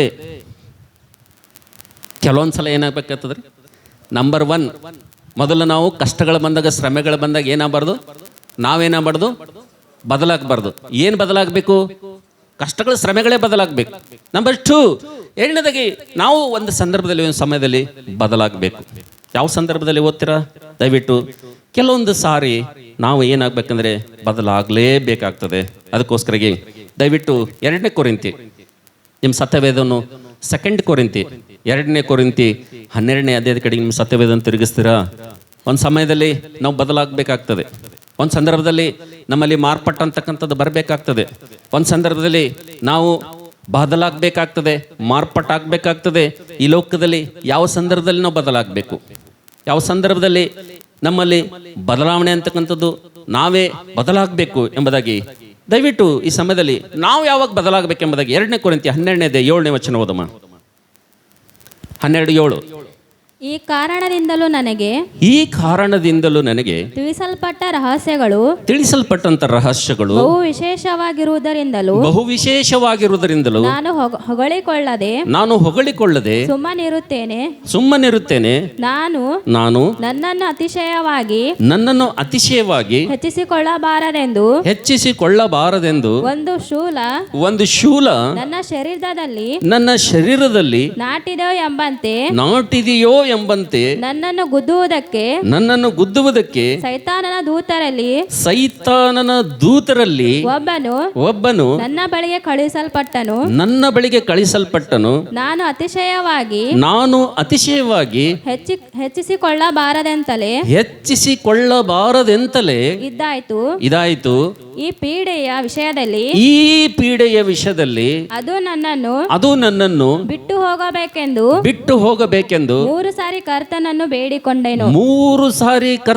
ಬೇಡಿಕೊಂಡೆನು. ಅದಕ್ಕಾತನು ನನ್ನ ಕೃಪೆಯೇ ನಿನಗೆ ಸಾಕು, ಬಲಹೀನತೆಯಲ್ಲಿ ಬಲವು ಪೂರ್ಣ ಸಾಧಕವಾಗುತ್ತದೆ ಎಂದು ನನಗೆ ಹೇಳಿದ್ದಾನೆ. Hallelujah, hallelujah. ಪ್ರೀತಿಯ ದೇವಜನರೇ, ಮೊದಲನೇದಾಗಿ ಶ್ರಮೆಗಳಲ್ಲಿ ನಾವು ಬದಲಾಗಬಾರ್ದು, ಶ್ರಮೆಗಳೇ ಕಷ್ಟಗಳೇ ಬದಲಾಗಬೇಕು. ಎರಡನೇದಾಗಿ ಯಾವ ವಿಷಯದಲ್ಲಿ ನಾವು ಬದಲಾಗಬೇಕಪ್ಪ ಅಂತಂದರೆ, ಯಾವ ವಿಷಯದಲ್ಲಿ ನಾವು ಮಾರ್ಪಾಟಾಗಬೇಕಪ್ಪ ಅಂದರೆ, ನನ್ನಲ್ಲಿ ನಿನ್ನಲ್ಲಿ ಈ ನನ್ನ ಮಾತುಗಳನ್ನು ಕೇಳುವಂಥ ಎಲ್ಲರೂ ಯಾವಾಗ ಬದಲಾವಣೆ ಬರಬೇಕು, ಯಾವಾಗ ಮಾರ್ಪಾಟ ಬರಬೇಕಂದ್ರೆ, ದೇವರು ಕೆಲವೊಂದು ಸಲ ನಮ್ಮ ಜೀವಿತದಲ್ಲಿ ಶ್ರಮೆಗಳನ್ನು ತಂದಂಥ ಸಂದರ್ಭದಲ್ಲಿ, ಕಷ್ಟಗಳು ತಂದಂಥ ಸಂದರ್ಭದಲ್ಲಿ ನಾವು ನೋಡ್ತೇವೆ. ನನ್ನ ಪ್ರೀತಿಯ ದೇವರ ಮಕ್ಕಳೇ, ಆ ಶ್ರಮೆಗಳು, ಆ ಕಷ್ಟಗಳು ಹಾಗೇ ಇರ್ತಾವಂತೇಳಿ. ಹಲ್ಲೆಲೂಯಾ. ಇದು ಭಾಳ ವಿಚಿತ್ರ ಅದಲ್ಲ?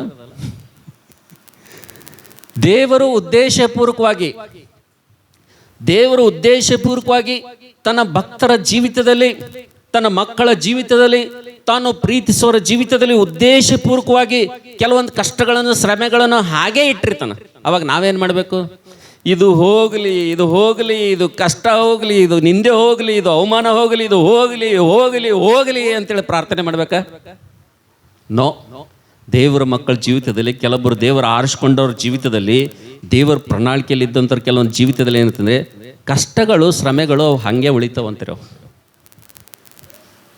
ಏನಾಗ್ತಾವಂತ? ಎಲ್ಲರಿಗಲ್ಲ, ಭಯಪಡ್ಬೇಡ್ರಿ. ಇದೇನಪ್ಪ ಪಾಸ್ಟ್ರ್ ಹಿಂಗೆ ಹೇಳತ್ತಾರ, ಸುಮ್ಮನೆ ಇಲ್ಲೇನೋ ಆಶೀರ್ವಾದ ಸಿಗ್ತದೆ ಅಂತೇಳಿ ನಾವು ಬಂದೀವಿ, ಇಲ್ಲಿ ಏನೋ ನಾವು ಮುಟ್ಟಿದ್ದೆಲ್ಲ ಚಿನ್ನ ಆಗ್ತದಂದ್ರೆ ನಾವು ಬಂದೀವಿ, ಇಲ್ಲಿ ಪಾಸ್ಟ್ರ್ ಏನು ಹೇಳ್ತಾ ಇದಾರೆ ಅಂದರೆ ದಯವಿಟ್ಟು ನನ್ನ ಮಾತನ್ನು ಅರ್ಥ ಮಾಡಿಕೊಡ್ರಿ.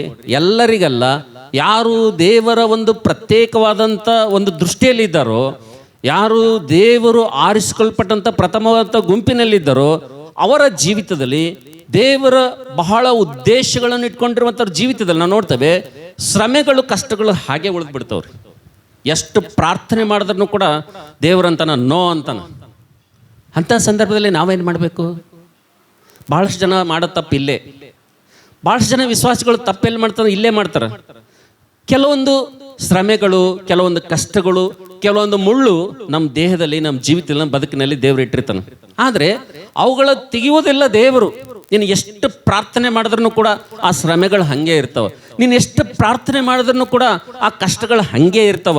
ಎಷ್ಟೇ ನೀನು ಕೂಗಿದ್ರು ಕೂಡ ಅದರಿಂದ ಹೊರಗಡೆ ಬರ್ಬೇಕಂತ ಪ್ರಯತ್ನ ಪಟ್ಟರು ಕೂಡ ದೇವರ ಉದ್ದೇಶದಲ್ಲಿ ನಿನ್ನನ್ನು ಆರಿಸ್ಕೊಂಡ ಒಂದು ಆತನ ಮಗನಾಗಿರುವುದರಿಂದ, ಮಗಳಾಗಿರುವುದರಿಂದ, ನೀನು ಆತನ ಗುರುತಾಗಿರುವುದರಿಂದ, ನೀನು ಆತನಿಗೆ ಸಂಬಂಧಪಟ್ಟವನಾಗಿರೋದ್ರಿಂದ, ನಿನಗೋಸ್ಕರ ಒಂದು ಪ್ರತ್ಯೇಕವಾದಂಥ ಉದ್ದೇಶ ದೇವರ ಹತ್ರ ಇರೋದ್ರಿಂದ ಆತನ ಏನು ಮಾಡ್ತಾನೆ ಅಂದರೆ ನಿನ್ನನ್ನು ಪರೀಕ್ಷೆ ಮಾಡೋದಕ್ಕೋಸ್ಕರವಾಗಿ, ನಿನ್ನ ಆತ್ಮೀಯ ಜೀವಿತವನ್ನು ಬಲಪಡಿಸೋದಕ್ಕೋಸ್ಕರವಾಗಿ ನಾವು ನೋಡ್ತೇವೆ. ನನ್ನ ಪ್ರೀತಿ ದೇವ್ರ ಮಕ್ಕಳೇ, ಕೆಲವೊಂದು ಶ್ರಮೆಗಳು, ಕೆಲವೊಂದು ಕಷ್ಟಗಳು ನಮ್ಮ ಜೀವಿತದಲ್ಲಿ ಹಾಗೆ ಉಳಿದು ಬಿಡ್ತಾವೆ. ಆವಾಗ ನಾವು ಏನು ಮಾಡಬೇಕಪ್ಪ ಅಂದರೆ, ನನ್ನ ಪ್ರೀತಿ ದೇವ್ರ ಮಕ್ಕಳೇ, ಆವಾಗ ಏನು ಮಾಡಬೇಕಂದ್ರೆ ಆ ಒಂದು ಕಷ್ಟಗಳು, ಆ ಒಂದು ಶ್ರಮೆಗಳು ದೇವರು ಚಿತ್ತಾನುಸಾರವಾಗಿ ನಮ್ಮ ಜೀವಿತದಲ್ಲಿ ಇಟ್ಟಂಥ ಸಂದರ್ಭದಲ್ಲಿ ನಾವು ನೋಡ್ತೇವೆ ನಾವೇ ಏನಾಗಬೇಕಂದ್ರೆ ಬದಲಾಗಬೇಕೆಂಬುದಾಗಿ ದೇವ್ರ ವಾಕ್ಯದಲ್ಲಿ ನೋಡ್ತೀವಿ ಅಂತೇಳಿ. ಹಲ್ಲೆಲೂಯಾ. ನಾವು ಬದಲಾಗಬೇಕು. ಆ ಕಷ್ಟಗಳ ಜೊತೆನೆ ಕೂತ್ಕೊಳ್ಳೋದು, ಆ ಶ್ರಮೆಗಳ ಜೊತೆನೆ ಕೂತ್ಕೊಳ್ಳೋದು, ಅದನ್ನೇ ಆಲೋಚನೆ ಮಾಡುವುದು, ಅದರಲ್ಲೇ ಹೆಚ್ಚಾದಂಥ ಸಮಯ ಕಳೆಯುವುದು, ಎಲ್ಲವೂ ಅದ್ರ ಜೊತೆಗೆ ನಾವು ಲಿಂಕ್ ಆಗಿರಬಾರ್ದು ನಾವು.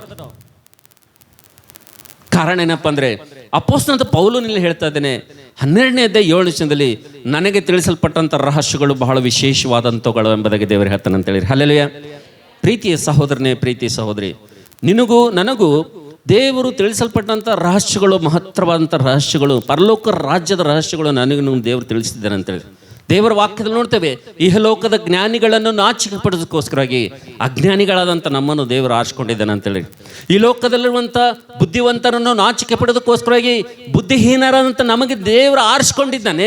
ಬುದ್ಧಿಹೀನರಾದಂಥ ನಮಗೆ, ಅಜ್ಞಾನಿಗಳಂತ ನಮಗೆ ದೇವರು ನಮ್ಮನ್ನು ಆರಿಸ್ಕೊಂಡು ಆ ಪರಲೋಕದಲ್ಲಿರುವಂಥ ರಹಸ್ಯಗಳ ಬಗ್ಗೆ, ಮರ್ಮಗಳ ಬಗ್ಗೆ ಬಹು ವಿಶೇಷವಾದಂಥದ್ದನ್ನು ನಮ್ಮ ಜೀವಿತದಲ್ಲಿ, ನಮ್ಮ ಬದುಕಿನಲ್ಲಿ ದೇವರಿಟ್ಟಿದ್ದರಿಂದ ನಾವೆಲ್ಲರೂ ಆ ಒಂದು ಆಶೀರ್ವಾದಕ್ಕೆ ನಾವು ವಾರಸ್ಥರಾಗಿರುವುದರಿಂದ ನನ್ನ ಪ್ರೀತಿ ದೇವರ ಮಕ್ಕಳೇ, ಈ ಲೋಕದಲ್ಲಿ ಶ್ರಮೆಗಳು ಬರ್ತವೆ, ಈ ರೋಗದಲ್ಲಿ ರೋಗಗಳು ಬರ್ತವೆ, ಈ ರೋಗದಲ್ಲಿ ಬೇನೆಗಳು ಬರ್ತವೆ, ಈ ರೋಗದಲ್ಲಿ ಕಷ್ಟಗಳು ಬರ್ತವ. ಆ ಕಷ್ಟಗಳಲ್ಲಿ ಆ ಕಷ್ಟಗಳನ್ನು ಬದಲಾಯಿಸುವಂಥ, ಆ ರೋಗಗಳನ್ನು ಬದಲಾಯಿಸುವಂಥ ಗೋಜಿಗೆ ನಾವು ಹೋಗಬಾರ್ದು. ನಾವೇ ಏನು ಮಾಡ್ಬೇಕಂದ್ರೆ ಬದಲಾಗಬೇಕೆಂಬುದಾಗಿ ದೇವರ ವಾಕ್ಯದಲ್ಲಿ ನೋಡ್ತೀವಿ ಅಂತೇಳಿ. Hallelujah, hallelujah. ವಿಶ್ವಾಸ ಜೀವಿತದಲ್ಲಿ ನಿಜವಾದಂಥ ವಿಶ್ವಾಸ ಜೀವಿತ ಯಾವ ರೀತಿಗೆ ಇರ್ತದಪ್ಪ ಅಂದರೆ, ರಿಯಲ್ ಆಗಿ ವಿಶ್ವಾಸ ಜೀವಿತ ಹೆಂಗಿರ್ತದಪ್ಪ ಅಂತಂದರೆ, ಒಂದ್ಸಲ ಒಬ್ಬ ಸೇವಕರು ದೋಣಿಯನ್ನು ನಡೆಸುವಂಥ ಒಬ್ಬ ವ್ಯಕ್ತಿಗೆ ಒಂದ್ಸಲ ಕೇಳ್ತಾರೆ, ಬ್ರದರ್, ಈ ದೋಣಿ ನೀವು ನಡೆಸ್ತಿರಲ್ಲ, ಈ ದೋಣಿ ಚಲಿಸ್ತಾ ಇದೆ, ಮುಂದೆ ಸಾಕ್ತಾ ಇದೆ ಅಂಥೇಳಿ ಹೆಂಗೆ ಗೊತ್ತಾಗ್ತದ ನಿಮಗೆ? ಮತ್ತು ಒಳಗೆ ಕುಂತವ್ರಿಗೆ ಹೆಂಗೆ ಗೊತ್ತಾಗ್ತದ ಅಂಥೇಳಿ ಆ ದೋಣಿ ನಡೆಸುವಂಥ ಚಾಲಕನಿಗೆ ಒಂದ್ಸಲ ಒಬ್ಬ ದೇವ ಸೇವಕರು ಕೇಳ್ತಾರೆ. ಬಸ್ ಓಡ್ತಾ ಇದ್ರೆ ನಾವು ಹೊರಗಡೆ ನೋಡಿದ್ರೆ ಕದಲ್ತಾ ಇದೆ ಅಂತ ಗೊತ್ತಾಗ್ತದೆ. ಟ್ರೈನಲ್ಲಿ ಕೂತೇವಪ್ಪ ಅಂದರೆ, ಟ್ರೈನ್ ಹೋಗೋ ಹೊರಗಡೆ ನೋಡಿದೆವು ಅಂದರೆ ಟ್ರೈನ್ ಕದಲ್ತಾ ಇದೆ ಅಂತೇಳಿ ಗೊತ್ತಾಗ್ತದೆ. ಒಂದು ವೇಳೆ ಫ್ಲೈಟಲ್ಲಿ ಕೂತೀವಂದರೆ, ವಿಮಾನದಲ್ಲಿ ಕೂತಿದ್ದೀವಪ್ಪ ಅಂತಂದರೆ, ಈ ಫ್ಲೈಟ್ ಕೂಡ ಕೆಳಗಿಂದ ಮೇಲೆ ಹಾರುವಾಗ ನಾವೆಲ್ಲ ಹಿಂಗೆ ಬೆಂಡ್ ಆಗ್ತೀವಿ ಅಂತೇಳಿ ಇದು ಕದಲ್ತಾ ಇದೆ ಅಂತೇಳಿ ನಮಗೆ ಗೊತ್ತಾಗ್ತದೆ. ಆದರೆ ಈ ಹಡಗಿನಲ್ಲಿ ಪ್ರಯಾಣ ಮಾಡುವಂಥವ್ರಿಗೆ, ಈ ಹಡಗಿನಲ್ಲಿ ಕೂತಂಥವ್ರಿಗೆ ಇದು ಇದು ಚಲಿಸ್ತಾ ಇದೆ, ಇದು ಸಾಗ್ತಾ ಇದೆ, ಮುಂದಕ್ಕೆ ಹೋಗ್ತಾ ಇದೆ ಅಂತೇಳಿ ಹೆಂಗೆ ಗೊತ್ತಾಗ್ತದೆ ಅಂತೇಳಿ ಆ ಸೇವಕರು ಕೇಳಿದಾಗ ಅವ್ರು ಹೇಳ್ತಾರೆ, ಅಣ್ಣ ಸಿಂಪಲ್ ಏನಿಲ್ಲ, ಹಡಗು ಚಲಿಸುವಂಥ ಸಂದರ್ಭದಲ್ಲಿ ಹಡಗಿನಲ್ಲಿ ಯಾರು ಮಲ್ಕೊಂಡಿರ್ತಾರಲ್ಲ ಕಂಪಲ್ಸರಿ ಏನಾಗ್ತಾರೆ ಅಂದರೆ ಅವ್ರು ಒಂದೆರಡು ಸಲ ಮ್ಯಾಲಿನ ಕೆಳಗೆ ಬೀಳ್ತಾರೆ. ಈಗ ಸ್ವಲ್ಪ ಟೆಕ್ನಾಲಜಿ ಹೆಚ್ಚಾಗಿರೋದ್ರಿಂದ ಆ ಹಡಗಿನಲ್ಲಿ ಮಲಗಿಕೊಂಡವರು ಬೀಳದಂತೆ ಸ್ವಲ್ಪ ಟೆಕ್ನಾಲಜಿಯಿಂದ ಸ್ವಲ್ಪ ಇವತ್ತಿನ ಸಂಶೋಧನೆಯಿಂದ ಸ್ವಲ್ಪ ಕಡಿಮೆ ಆಗಿದೆ. ಆದರೆ ಖಚಿತವಾಗಿ ಹಡಗಿನಲ್ಲಿ ಪ್ರಯಾಣ ಮಾಡುವಂಥವ್ರು ಹಡಗಿನಲ್ಲಿ ಮಲ್ಕೊಂಡಾಗ ಕನಿಷ್ಠ ಒಂದೆರಡು ಸಲ ಆದರೂ ಅವ್ರು ಮಲ್ಕೊಂಡಂಥ ಸ್ಥಳದಿಂದ ಕೆಳಗೆ ದನ್ನಂತ ಬೀಳ್ತಾರೆ ಎಂಬುದಾಗಿ ಅವ್ರು ಹೇಳ್ತಾರೆ. ಆವಾಗಲೇ ಹಡಗು ನಡೆಸೋನಿಗೆ ಗೊತ್ತಾಗ್ತದಂತ ಇದು ಹಡಗು ಏನಾಗ್ಲತ್ತದ, ಚಲಿಸ್ಲತ್ತದ, ಮುಂದೆ ಹೋಗ್ಲತ್ತದ ಅಂತೇಳಿ ಗೊತ್ತಾಗ್ತದಂತ.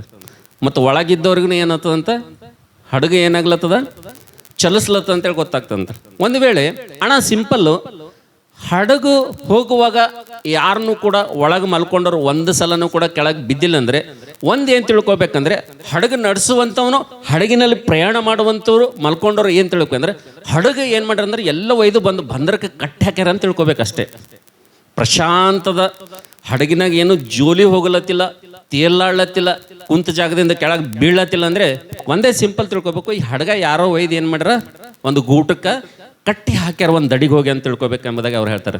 ನನ್ನ ಪ್ರೀತಿ ದೇವ್ರ ಮಕ್ಕಳೇ, ಇದೆಷ್ಟು ವಾಸ್ತವಿದೆ ಅಂತಂದರೆ, ವಿಶ್ವಾಸಿ ಮಕ್ಕಳಾಗಿರುವಂಥ ನಾವು, ದೇವ್ರ ಮಕ್ಕಳಾಗಿರುವಂಥ ನಾವೆಲ್ಲರೂ ಕೂಡ ಆ ಹಡಗಿನಲ್ಲಿ ಯಾವಾಗ ಮಲ್ಕೊಂಡಂಥ ವ್ಯಕ್ತಿ ಬೀಳ್ತಾನೋ ಹಾಗೆ ನಮ್ಮ ಜೀವಿತದಲ್ಲಿ ಆವಾಗವಾಗ ಬೀಳೋದು ಹೇಳೋದಿತ್ತಂದ್ರೆ ನಮ್ಮ ಪ್ರಯಾಣ ಚಂದ ನಡೆದಂತ ಅರ್ಥ. ಅವಾಗವಾಗ ಕಷ್ಟಗಳು ಶ್ರಮೆಗಳು ನಮಗೆ ಬಡಿತಾವೆ ನಮ್ಮ ಕುಟುಂಬಕ್ಕೆ. ಅವನೊಂದ್ಸಲ ಕೆಳಗೆ ದನ್ನಂತ ಬೀಳತ್ತೀವಿ ಅಂದರೆ ಏನು ತಿಳ್ಕೊಬೇಕು ನಾವು, ಅಂದರೆ ಏನು ತಿಳ್ಕೊಬೇಕು, ವಿಶ್ವಾಸಿಗಳು ಏನು ತಿಳ್ಕೊಬೇಕು, ಅಬ್ಬಾ ನನ್ನ ಹಡಗು ಏನದ ಮುಂದಕ್ಕೆ ನಡೆದ ಅಂತ ತಿಳ್ಕೊಬೇಕು. ಯಾವುದು ಕಷ್ಟನೇ ಇಲ್ಲ, ಯಾವುದು ಶ್ರಮೆನೇ ಇಲ್ಲ, ನಿಂದೇನೇ ಇಲ್ಲ, ಅವಮಾನನೇ ಇಲ್ಲ. ಬ್ರದರ್ ಸಿಸ್ಟರ್ಸ್, ನಾ ಭಾಳ ಕಂಫರ್ಟ್ ಆಗಿದ್ದೀನಿ ನೋಡ್ರಿ ಅಂದ್ರೆ ನಿಮ್ಮ ಹಡಗ ಎಲ್ಲ ಒಯ್ದು ಸೈತಾನ್ ಏನು ಮಾಡ್ಯಾನ್ರಿ, ನಿಮ್ಮ ಹಡಗ ಮುಂದಕ್ಕೆ ಹೋಗ್ಲತ್ತಿಲ್ಲ, ನಿಮ್ಮ ವಿಶ್ವಾಸದ ಪ್ರಯಾಣ ಮುಂದೆ ಹೋಗ್ಲತ್ತಿಲ್ಲ. ನೀವೇನೋ ತಿಳ್ಕೊಂಡ್ರಿ ನಾ ಪ್ರಯಾಣ ಮಾಡ್ಲತ್ತೀನಿ, ನಾ ಮುಂದಕ್ಕೆ ಹೋಗ್ಲತ್ತೀನಿ ಅಂತೇಳಿ ಎಲ್ಲಿ ಹೋಗ್ಲತ್ತಿಲ್ಲ. ನಿಮಗೆ ಏನು ಮಾಡ್ಯಾನಂದರೆ ಸೈತಾನ್ ಏನು ಮಾಡ್ಯಾನ, ಕಟ್ಟಿ ಹಾಕ್ಯಾನ ಒಂದು ಕಡೆ. ಅದಕ್ಕೆ ನೀವೇನೋ ಕಂಫರ್ಟ್ ಆಗಿದ್ದೀರಿ ನೀವು. ಆದರೆ ವಿಶ್ವಾಸಿ ಮಕ್ಕಳ ಜೀವಿತದಲ್ಲಿ, ದೇವ್ರ ಮಕ್ಕಳ ಜೀವಿತದಲ್ಲಿ ಎದ್ದು ಬೀಳುವಂಥ, ಪೆಟ್ಟು ಬೀಳುವಂಥ ಅನುಭವ ಇರ್ತದೆ ನೋಡ್ರಿ. ಅನಾರೋಗ್ಯ ಅಂತಕ್ಕಂಥ ಪೆಟ್ಟು ಬೀಳ್ತದ, ಸಾಲ ಅಂತಕ್ಕಂಥ ಪೆಟ್ಟು ಬೀಳ್ತದ, ನಿಂದೇನ ಪೆಟ್ಟುಗಳು ಬೀಳ್ತವ, ಅವಾಗ ಬಡಿತಾವ. ನಿಮಗೆ ಬಡ್ದವೆಲ್ಲ ಗೊತ್ತಿಲ್ಲ. ನಾ ಭಾಳ ಸಲ ಬೀಳತ್ತೀನಿ, ಭಾಳ ಸಲ ಬಡಿಲತ್ತವ ನನಗೆ. ಅಂದರೆ ಈ ರೀತಿಯಾಗಿ ವಿಶ್ವಾಸ ಮಕ್ಕಳಾಗಿರುವಂಥ ನಾವು, ದೇವ್ರ ಮಕ್ಕಳಾಗಿರುವಂಥ ನಾವು ಆವಾಗವಾಗ ನಾವು ಬೀಳ್ತಾ ಇದ್ದೀವಿ. ಅಂದರೆ ಏಟುಗಳು ಬೀಳ್ತಾ ಇದ್ದೀವಪ್ಪ ಅಂತಂದರೆ ಏನಾಗ್ತಾಯಿದೆ, ನನ್ನ ವಿಶ್ವಾಸದ ಪ್ರಯಾಣ ಏನಾಗ್ಲತ್ತದ, ಮುಂದೆ ಹೋಗ್ಲತ್ತದ ಎಂಬುದಾಗಿ ತಿಳ್ಕೊಬೇಕು. ಅದಕ್ಕೋಸ್ಕರ ನನ್ನ ಪ್ರೀತಿ ದೇವ್ರ ಮಕ್ಕಳೇ, ನಂಬರ್ 2 2 ಕೊರಿಂಥಿ 12:7 ನಾವು ನೋಡ್ತೇವೆ. ನಾವು ಯಾವಾಗ ಬದಲಾಗಬೇಕಂದ್ರೆ, ಶ್ರಮೆಗಳು ಕೆಲವೊಂದು ಸಲ ನಮ್ಮಲ್ಲೇ ಜಂಡ ಹೊಡ್ಕೊಂಡು ಕೂಡ್ತಾವ, ಕಷ್ಟಗಳು ಕೆಲವೊಂದು ಸಲ ನಮ್ಮಲ್ಲೇ ಬೇರೂರು ಇರ್ತಾವ. ಅಂತ ಸಂದರ್ಭ ಅವುಗಳನ್ನು ಬಿಟ್ಟು ನಾವು ಬದಲಾಗಬೇಕಂತೇಳಿ. ಹಲ್ಲೆಲೂಯಾ. ಅದಕ್ಕೆ ಅಪೊಸ್ತಲ ಪೌಲನು ಹೇಳ್ತಾನೆ, ಈ ಪೀಡೆ ನನ್ನನ್ನು ಬಿಟ್ಟು ಹೋಗ್ಬೇಕೆಂಬುದಾಗಿ ನಾನು 3 ಸಲ ದೇವರಿಗೆ ಪ್ರಾರ್ಥನೆ ಮಾಡಿದ್ದೇನೆ ಎಂಬುದಾಗಿ ಆತನು ಹೇಳ್ತಾನೆ. 3 ಸಲ ಪ್ರಾರ್ಥನೆ ಮಾಡಿದಾಗ ಬಿಟ್ಟು ಹೋಯ್ತಂತ ಬೈಬಲ್ನಾಗ ಬರ್ದದ್ರಿ. ಪೌಲನಿಗಿರುವಂಥ ಶೂಲ ಅದು ಬಿಟ್ಟು ಹೋಯ್ತಂತ ಬರ್ದೇನ್ರಿ ನಿಮ್ಮ ಬೈಬಲ್ನಾಗ? ಬರೆದಿಲ್ಲ. ಕಾರಣ ಏನಪ್ಪ ಅಂದರೆ, ಪೌಲನು ದೇವರ ದೊಡ್ಡ ಯೋಜನೆಯಲ್ಲಿದ್ದಾನೆ. ನೀನು ಕೂಡ ನಿನ್ನ ಜೀವಿತದಲ್ಲಿ ಕಷ್ಟಗಳು, ಶ್ರಮೆಗಳು, ಅನೇಕ ನಿಂದೆಗಳು, ಅವಮಾನಗಳು ಅಂತಕ್ಕಂಥ ಪೆಟ್ಟುಗಳು ಬೀಳ್ತಾ ಇದೆಯಪ್ಪ ಅಂತಂದರೆ ನಿನ್ನ ಪ್ರಯಾಣ ಕೂಡ ಪೌಲನಂತಿದೆ ಎಂಬುದಾಗಿ ನೋಡ್ತೀವಿ ಅಂತೇಳಿ. ಹಲ್ಲೆಲೂಯಾ. ಅದಕ್ಕೋಸ್ಕರಾಗಿ ಬದಲಾಗದಂಥ ದೇವರ ಹತ್ರ ಬಂದಿರುವಂಥ ನಾವು ನಂಬರ್ 1 ಯಾವಾಗ ನಾವು ಬದಲಾಗಬಾರ್ದಪ್ಪ ಅಂದರೆ, ಶ್ರಮೆಗಳು ಬಂದಾಗ, ಕಷ್ಟಗಳು ಬಂದಾಗ, ಕಷ್ಟಗಳು ಶ್ರಮೆಗಳೇ ಬದಲಾಗಬೇಕು, ನಾವು ಬದಲಾಗಬಾರ್ದು. ಯೋಬನಂತೆ ಕದಲದೆ ನಾವು ಸ್ಥಿರವಾಗಿರ್ಬೇಕೆಂಬುದಾಗಿ ದೇವರ ವಾಕ್ಯ ನೋಡ್ತೇವೆ. ಕೆಲವೊಂದು ದೇವರು ಉದ್ದೇಶಪೂರ್ವಕವಾಗಿ ನಮ್ಮ ಜೀವಿತದಲ್ಲಿ ಕಷ್ಟಗಳು, ಶ್ರಮೆಗಳು ಅನುಮತಿಸಿರುವಂಥ ಸಂದರ್ಭದಲ್ಲಿ ದೇವರ ಚಿತ್ತಾನುಸಾರವಾದಂಥ ಕಷ್ಟಗಳು, ದೇವರ ಚಿತ್ತಾನುಸಾರವಾದಂಥ ಮುಳ್ಳು ನಮ್ಮ ದೇಹದಲ್ಲಿ ದೇವರಿಟ್ಟನಪ್ಪ ಅಂತಂದರೆ ನಾವೇ ಬದಲಾಗಬೇಕಂತೇಳಿ. ನಾವೇ ಏನು ಮಾಡ್ಬೇಕ್ರಿ? ಯಾವಾಗ ಬದಲಾಗಬೇಕು. ವಿಶ್ವಾಸಿ ಮಕ್ಕಳಿಗೆ ಗೊತ್ತಿರಬೇಕು, ಈ ಕಷ್ಟ, ಈ ಮುಳ್ಳು ನನ್ನಿಂದ ಹೋಗ್ತಾ ಇಲ್ಲಪ್ಪ ಅಂತಂದರೆ, ಅಯ್ಯ ನಿನ್ನ ಕೃಪೆಯೇ ನನಗೆ ಸಾಕು. ಅಪ್ಪ ಈ ಕಷ್ಟ ಇಟ್ಟಿದ್ದೆಲ್ಲ ದೇವರೇ ನಿನಗೆ ಸ್ತೋತ್ರ. ಅಪ್ಪ ಈ ನೋವು ಕೊಟ್ಟಿದ್ದಪ್ಪ ಸ್ತೋತ್ರಪ್ಪ. ಆದರೆ ಈ ಕಷ್ಟ ತಾಳುವಂಥ ಶಕ್ತಿ ಕೊಡು, ಈ ನೋವು ಸಹಿಸಿಕೊಳ್ಳುವಂಥ ತಾಕತ್ ಕೊಡು ದೇವರೇ, ಅಪ್ಪ ಸ್ತೋತ್ರ ಎಂಬುದಾಗ ಅಷ್ಟೇ ವಿಶ್ವಾಸಿ ಕೆಲಸ. ಮತ್ತೊಂದು ಮಗದೊಂದು ಪ್ರಯತ್ನ ಇಲ್ಲ. ಇದು ಪರಲೋಕಕ್ಕೆ ವಾರಸ್ಥರಾಗಿರುವಂಥ ಗುರುತು ಎಂಬುದಾಗಿ ನೋಡ್ತೀವಿ ಅಂತೇಳಿ. ನಂಬರ್ 2 ನಂಬರ್ 3, ನನ್ನ ಸಂದೇಶವನ್ನು ಮುಗಿಸ್ತೇನೆ. ನನ್ನ ಪ್ರೀತಿ ದೇವ್ರ ಮಕ್ಕಳೇ, ಸಮಸ್ಯೆಗಳನ್ನು ಬದಲಾಗಬೇಕು, ಕಷ್ಟಗಳನ್ನು ಬದಲಾಗಬೇಕು. 3ನೇದಾಗಿ ಇದು ಭಾಳ ಟ್ರಿಕ್, ಭಾಳ ಚಲೋ ಅದಲ್ಲ ಇದು ಏನದ, ಭಾಳ ಸುಂದರವಾದಂಥ ಟ್ರಿಕ್ ಅದ. ಏನಾಗಬೇಕು 3ನೇದಾಗಿ? ಏನಾಗಬೇಕು? ಸಮಸ್ಯೆಗಳನ್ನು ಬದಲಾಗಬೇಕು, ಕಷ್ಟಗಳನ್ನು ಶ್ರಮೆಗಳನ್ನು ಕೂಡ ಏನಾಗಬೇಕು? ಬದಲಾಗಬೇಕು. ನಾವು ಕೂಡ ಬದಲಾಗಬೇಕಂತೇಳಿ. ಹಲ್ಲೆಲೂಯಾ. ನಾವು ನೋಡ್ತೇವೆ ದೇವರು ಹೇಳಿದಂತೆ, ಈಗೋ ನೂತನ ಸೃಷ್ಟಿ ಎಂಬುದಾಗಿ ನನ್ನನ್ನು ನಿನ್ನನ್ನು ದೇವರು ಹೇಳಬೇಕಂತೇಳಿ. ಹಲ್ಲೆಲೂಯಾ. ಹಾಗಾದರೆ ಆ ಕಷ್ಟಗಳನ್ನು ಬದಲಾಗಬೇಕು, ಆ ಶ್ರಮೆಗಳನ್ನು ಕೂಡ ಬದಲಾಗಬೇಕು, ನಾವು ಕೂಡ ಬದಲಾಗಬೇಕಪ್ಪ ಅಂದರೆ ನಾನು ನೀನು ಮಾಡಬೇಕಾದಂಥ ಕೆಲಸ ಆದರೂ ಏನು, ನಾನು ನೀನು ಅನುಸರಿಸಬೇಕಾದಂಥ ಸೂತ್ರ ಆದರೂ ಏನು, ಈ ಎರಡು ನಮ್ಮ ಜೀವಿತದಲ್ಲಿ ಮಾಯವಾಗಬೇಕಪ್ಪ ಅಂತಂದರೆ, ನಮ್ಮ ಜೀವಿತದಲ್ಲಿ ಇವೆರಡರಿಂದ ನಾವು ಪಾರಾಗಬೇಕಪ್ಪ ಅಂತಂದರೆ, ನನ್ನ ಪ್ರೀತಿಯ ದೇವ್ರ ಮಕ್ಕಳೇ, ಶ್ರಮೆಗಳನ್ನು ಹೋಗಬೇಕು, ಕಷ್ಟಗಳನ್ನು ಹೋಗಬೇಕು, ನಮ್ಮ ನಿಂದೆಗಳನ್ನು ಹೋಗಬೇಕು, ಅವಮಾನಗಳನ್ನು ಹೋಗಬೇಕು. ನಮ್ಮ ಜೀವಿತದಲ್ಲಿ ನಾವು ಬದಲಾಗಬೇಕು. ಎರಡು ಬದಲಾಗಬೇಕಪ್ಪ ಅಂದರೆ ನಾನು ನೀನು ಏನು ಮಾಡಬೇಕು? ಯಾರಾದರೂ ಓದ್ತೀರಾ? 3ನೇದಾಗಿ ಮತ್ತಾಯನ ಬರೆದ ಸುವಾರ್ತೆ, ದಯವಿಟ್ಟು ನಿಮ್ಮ ಸತ್ಯವೇದವನ್ನು ತಿರುಗಿಸ್ರಿ. 3ನೇದಾಗಿ ನನ್ನ ಸಂದೇಶದ ಕೊನೆ ಭಾಗ ನಾನು ಬಂದಿದ್ದೇನೆ. ವಿಶ್ವಾಸಿ ಮಕ್ಕಳೇ, ದೇವ್ರ ಮಕ್ಕಳೇ, ನಿಮ್ಮ ಜೀವಿತದಲ್ಲಿ ದೇವರು ಬದಲಾಗದಂಥ ದೇವರ ಹತ್ರ ನೀವು ಬಂದಿದ್ದರಿಂದ ನಿಮ್ಮ ಜೀವಿತದಲ್ಲಿ ಯಾವಾಗ ನೀವು ಬದಲಾಗಬೇಕು, ಯಾವ ಸಂದರ್ಭದಲ್ಲಿ ನೀವು ಬದಲಾಗಬಾರ್ದು, ಯಾವ ಸಮಯದಲ್ಲಿ ನೀವು ಬದಲಾಗಬೇಕೆಂಬುದಾಗಿ ದೇವರು ತನ್ನ ವಾಕ್ಯದ ಮೂಲಕ ನಮ್ಮನ್ನು ಬಲಪಡಿಸುವಂಥ ಸಂದರ್ಭದಲ್ಲಿ ನಂಬರ್ 3, 3ನೇದಾಗಿ ಈ ಸಮಸ್ಯೆಗಳು ಕೂಡ ಬದಲಾಗಬೇಕು, ನಾವು ಕೂಡ ಬದಲಾಗಬೇಕು. ನೂತನ ಕಾರ್ಯಗಳು, ನೂತನ ಕೆಲಸಗಳು, ನೂತನ ಕ್ರಿಯೆಗಳು ನಮ್ಮ ಜೀವಿತದಲ್ಲಿ ಆಗ್ಬೇಕಪ್ಪ ಅಂತಂದ್ರೆ ನಂಬರ್ 3, ನಾನು ನಿನಗೆ ಏನು ಮಾಡಬೇಕು, ಆ ಸೂತ್ರ ಏನು, ಆ ಸಂದರ್ಭದಲ್ಲಿ ನಾವು ಯಾವ ರೀತಿಗೆ ನಮ್ಮ ವೈಖರಿ ಹೇಗಿರಬೇಕು, ನಮ್ಮ ಪ್ರವರ್ತನೆ ಹೇಗಿರಬೇಕು, ನಾವು ಮಾಡಬೇಕಾದಂಥ ಪ್ರಾಮುಖ್ಯವಾದಂಥ ಕೆಲಸ ಆದರೆ ಏನೆಂಬುದಾಗಿ ಮತ್ತಾಯನ ಬರೆದ ಸುವಾರ್ತೆ 8ನೇ ಅಧ್ಯಾಯ 5ನೇ ವಚನ ಓದ್ತೀರಾ? ಮತ್ತಾಯನ ಬರೆದ ಸುವಾರ್ತೆ 8ನೇ ಅಧ್ಯಾಯ 5ನೇ ವಚನ ಓದಮ್ಮ. ಆತನು ಕಪೆರ್ನೌಮಿಗೆ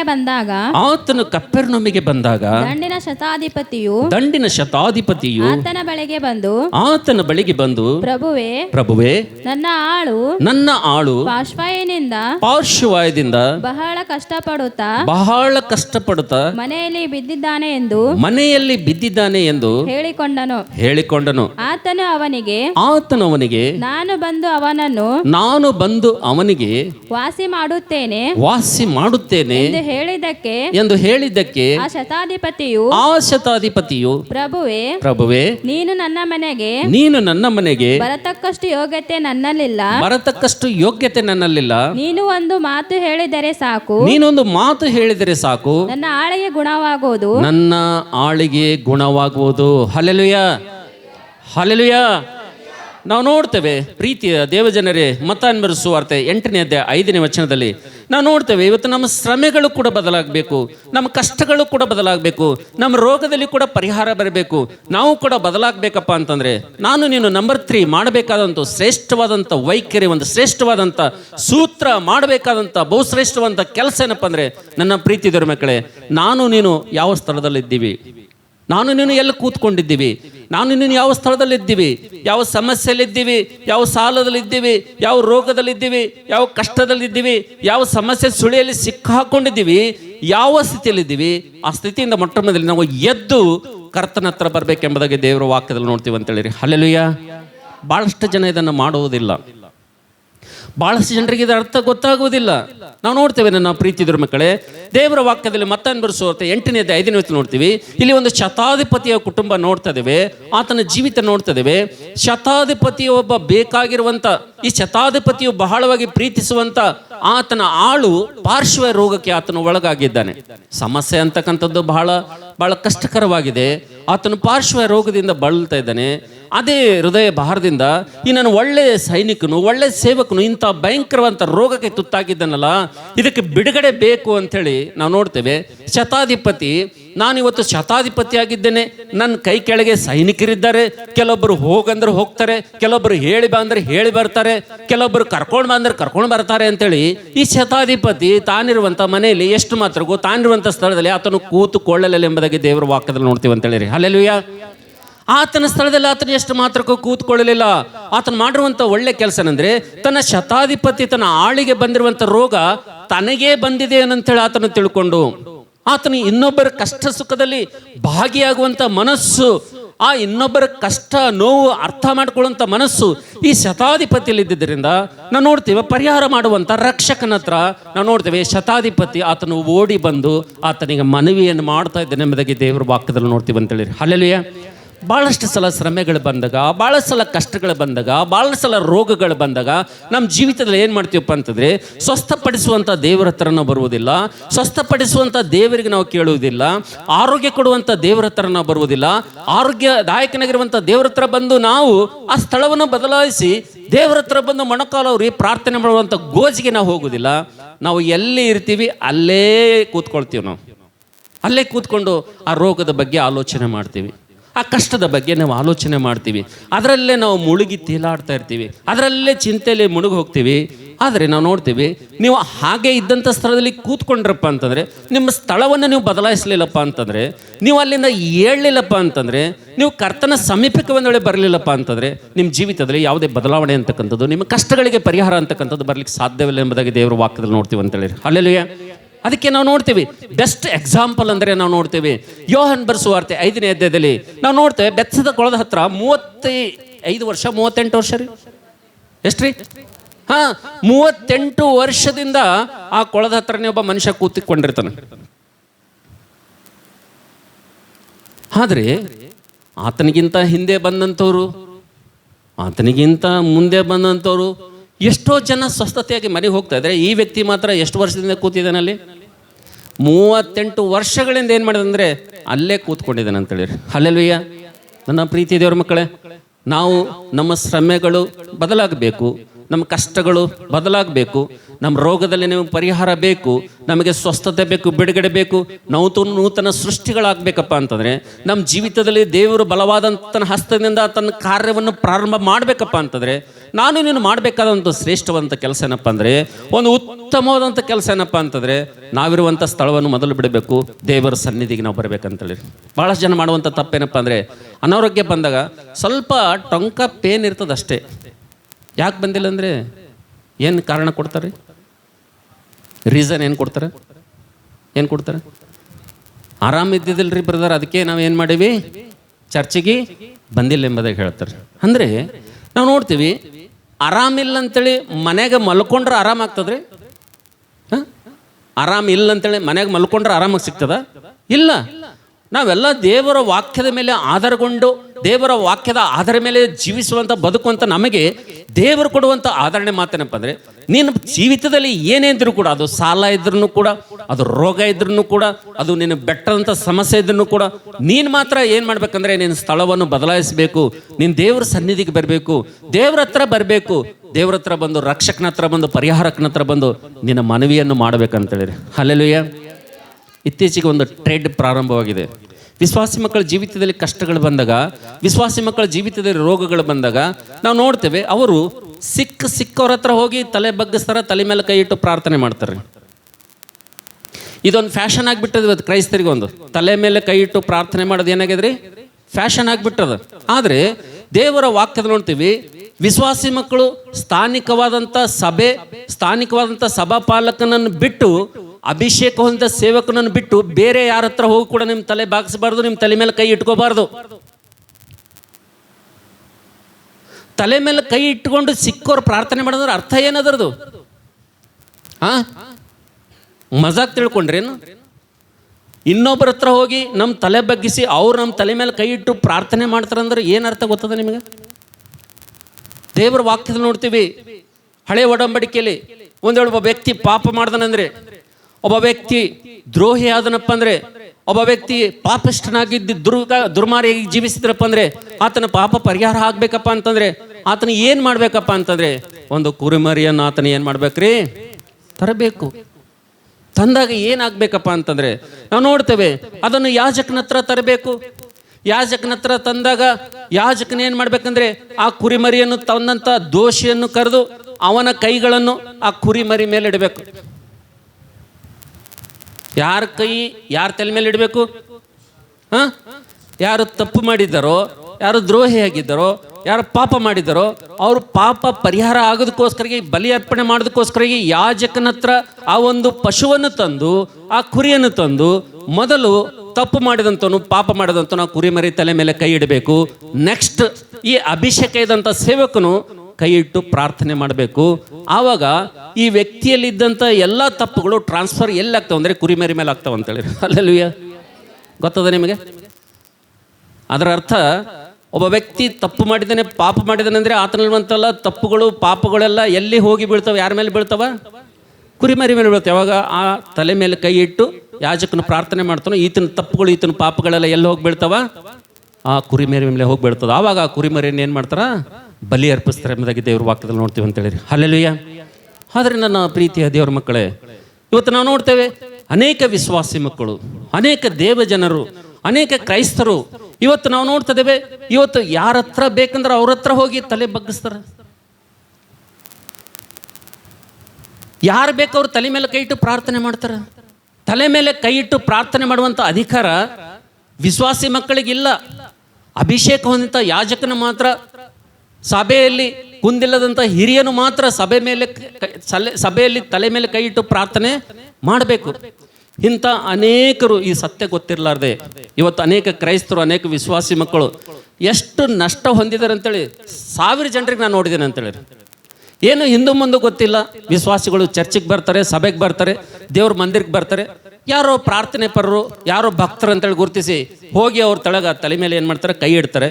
ನಾನು ನೋಡಿದ್ದೀನಿ ರೀ, ಒಬ್ಬ ಸಹೋದರಿ ತನ್ನ ಕೈಯನ್ನು ಇನ್ನೊಬ್ಬ ಸಹೋದರಿ ತಲೆ ಮೇಲೆ ಇಟ್ಟು ಪ್ರಾರ್ಥನೆ ಮಾಡಿದ್ರಿಂದ ಈಕೆಯಲ್ಲಿ ಎಷ್ಟು ದುರ್ಗುಣ ಇದ್ದೋ ಆಕೆಯಲ್ಲಿ ಕೂಡ ಅವೆಲ್ಲ ದುರ್ಗುಣಗಳು ಬಂದವಂತೇಳಿ.